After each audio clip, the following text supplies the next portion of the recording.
یہ جو دو تین سوال آئے ہیں، پہلے نمبر پہ جو سوال کیا گیا دوستوں نے کیا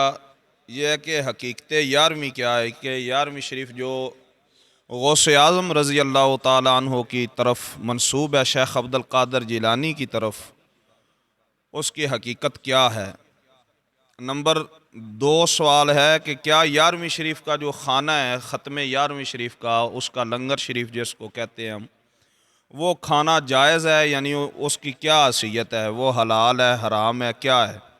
نمبر 3 پہ سوال کیا ہے آپ نے کہ 11ویں شریف غوث اعظم کی طرف، غوث پاک کی طرف جو نسبت کی جاتی ہے، اس نسبت کرنے کا جو ہے وہ جواز اسلام کے اندر ملتا ہے، شریعت محمدی صلی اللہ علیہ وسلم کے اندر ملتا ہے کہ کسی بھی لنگر کا یا کسی بھی جو ہے وہ چیز کا کسی دوسرے کی طرف، کسی بزرگ کی طرف، اللہ کے نبیوں کی طرف جو ہے اس کو منسوب کرنا، کیا یہ جائز ہے؟ ایسا کرنا شریعت کے اندر برا تو نہیں؟ یہ 3 سوال ہیں، تو میں سب سے پہلے آپ کو یہ عرض کرتا چلوں کہ حقیقت 11ویں کیا ہے۔ 11ویں شریف کی حقیقت یہ ہے کہ غوث اعظم رضی اللہ تعالی عنہ آپ ہمیشہ 11 تاریخ کو اسلامی ماہ کی چاند کی 11 کو حضور نبی اکرم صلی اللہ تعالی علیہ وآلہ وسلم کے لیے محفل ایصال ثواب رکھتے تھے۔ قرآن پاک کی تلاوت ہوتی، نعت شریف ہوتی، اس میں سرکار کے معجزات، خصائص، فضائل بیان کیے جاتے، سرکار کی تعریف و توصیف کی جاتی، اور آخر میں سرکار کی بارگاہ میں جو ہے وہ یہ تمام محفل پاک کا بھی ہدیہ تحفہ پیش کیا جاتا، ایصال ثواب کیا جاتا، اور جو حاضرین محفل ہوتے ان کو جو بھی میسر ہوتا کھانا کھلایا جاتا۔ وہ جو ختم پڑھا جاتا، کھانے کے اوپر قرآن پاک کی تلاوت کی جاتی، کچھ صورتیں پڑھی جاتی، 1 رکوع پڑھا جاتا یا 2-3 رکوع پڑھے جاتے قرآن پاک کے، آگے کھانا رکھ کے۔ یہ ہے لنگر 11ویں شریف، اس میں یہی سب حلال چیزیں ہوتی جو ہم روز مرہ کی کھاتے ہیں، حلال چیزیں۔ تو یہ سب سے پہلے حضور غوث اعظم رضی اللہ تعالیٰ عنہ ہر ماہ کو یہ کیا کرتے تھے، حضور صلی اللہ علیہ وسلم کی محفل ایصال ثواب، سرکار کو تحفہ بھیجتے تھے۔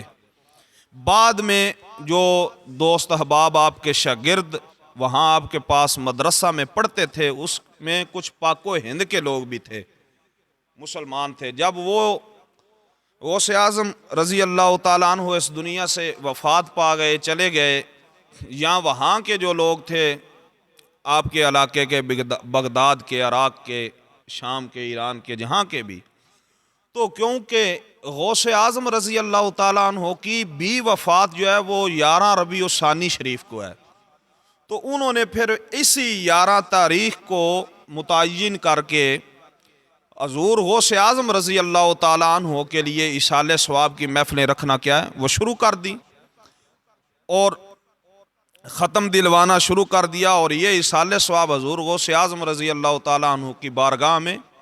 پیش کرنا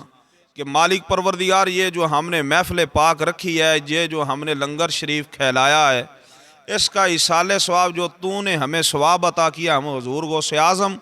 اور دیگر انبیاء، اولیاء اور امت مصطفیٰ صلی اللہ علیہ وسلم کے مرحومین کی بارگاہ میں پیش کرتے ہیں۔ ان میں سے جو گناہگار ہیں ان کے میرے مالک گناہوں کو معاف فرما،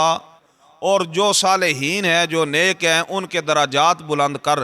اور ہم جتنے حاضر ہیں جو زندہ ہیں ہمیں صراط مستقیم کی ہدایت عطا فرما۔ یہ ہے حقیقت 11ویں شریف، اس کے علاوہ کوئی بھی نہیں۔ ہاں، یہاں پہ جو سوال کیا جاتا ہے، جو ہٹ کی جاتی ہے، اعتراض کیا جاتا ہے، وہ یہ ہے کہ 11ویں شریف کا جو ہے وہ قرآن و حدیث میں کہیں بھی ذکر نہیں ملتا، قرآن و حدیث میں